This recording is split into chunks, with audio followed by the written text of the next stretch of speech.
بسم اللہ الرحمن الرحیم نحمدہ ونصلی علی رسولہ الکریم اما بعد۔ پیارے پیارے بچوں، ننھے منھے پھولو، اللہ تعالیٰ آپ سب کو ہمیشہ خوش رکھے اور فلسطین کے مسلمانوں کو اللہ تعالیٰ اپنے حفظ و امان میں رکھیں، ان کی جان، مال، ایمان، عزت، ہر چیز کی اللہ تعالیٰ حفاظت فرمائے۔ اللہ تعالیٰ فلسطین کو، مسجد اقصیٰ کو آزادی نصیب فرمائے، آمین۔ الاحسان اکیڈمی والے چچا کی طرف سے السلام علیکم ورحمۃ اللہ وبرکاتہ۔ ہماری کہانی چل رہی ہے حضرت جلیبیب رضی اللہ تعالیٰ عنہ۔ آج اس کا دوسرا اور آخری حصہ ہے۔ ایک مرتبہ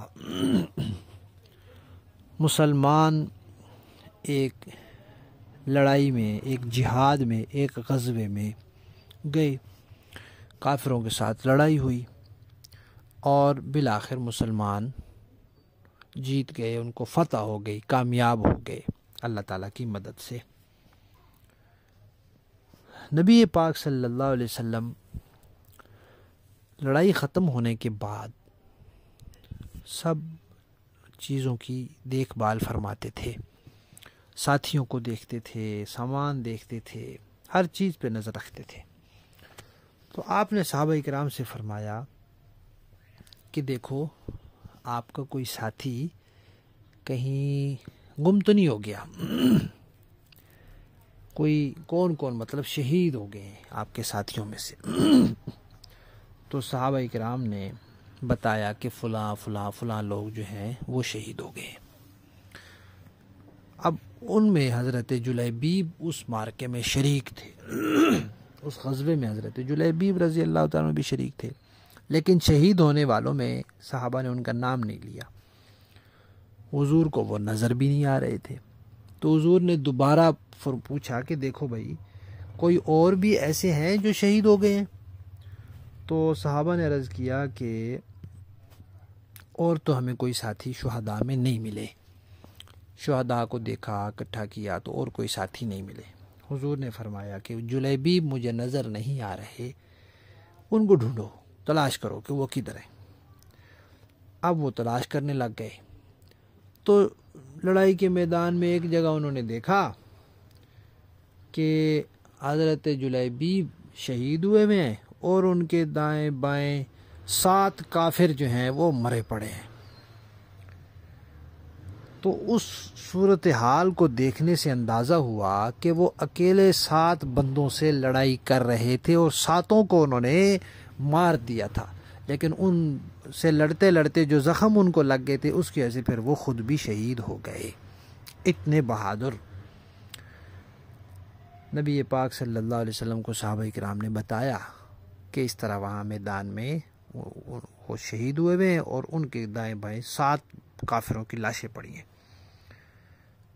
نبی پاک صلی اللہ علیہ وسلم وہاں خود تشریف لے گئے اور دیکھا، اور پھر اللہ تعالیٰ نے نبی پاک صلی اللہ علیہ وسلم کو بتا دیا کہ جو انہوں نے اندازہ لگایا یہ ٹھیک ہے، واقعی انہوں نے پہلے 7 کافروں کو قتل کیا اور پھر یہ انہوں نے جو ان پر حملہ کیا تھا، وار کیے تھے، اس سے یہ خود بھی شہید ہو گئے۔ تو حضور نے صحابہ کو بتایا کہ انہوں نے 7 بندوں کو قتل کیا اور پھر یہ شہید ہو گئے۔ پھر فرمایا کہ ھذا منی وانا منہ، یہ مجھ سے ہے اور میں اس سے ہوں۔ سبحان اللہ، یعنی کہ بہت ہی زیادہ محبت کا اظہار کیا ان سے۔ پھر نبی پاک صلی اللہ علیہ وسلم نے خود ان کی لاش کو اپنے ہاتھوں سے اٹھا لیا اور کسی کو نہیں اٹھانے دیا، خود ہی ان کو اٹھا کے لے۔ جو بھی شہید ہو جاتے تھے ان کو اٹھا کے لاتے تھے، صحابہ کرام 2 آدمی مل کے اٹھاتے تھے، لے جاتے تھے، ان کو خود ہی اکیلے نبی پاک صلی اللہ علیہ وسلم نے اٹھا لیا اور پھر ان کے لیے قبر کھودی گئی تو نبی پاک صلی اللہ علیہ وسلم نے ان کو قبر میں بھی خود اتارا۔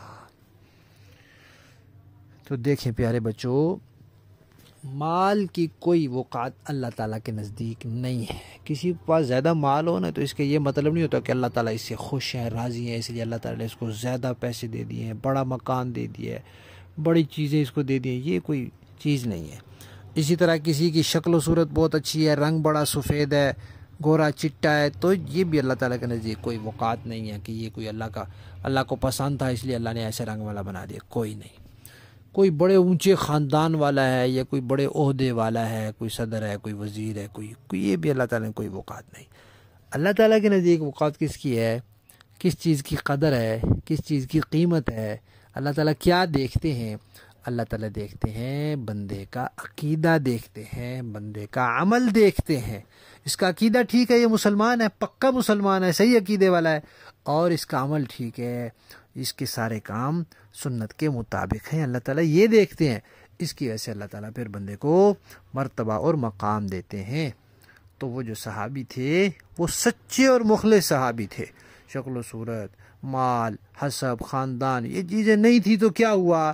دل میں ایمان تھا اور رسول اللہ صلی اللہ علیہ وسلم سے محبت تھی، تو ان کو پھر اللہ نے یہ شان دی کہ رسول اللہ نے خود ان کو اپنے ہاتھوں سے اٹھایا اور اپنے ہاتھوں سے دفن کیا۔ کہانی ختم۔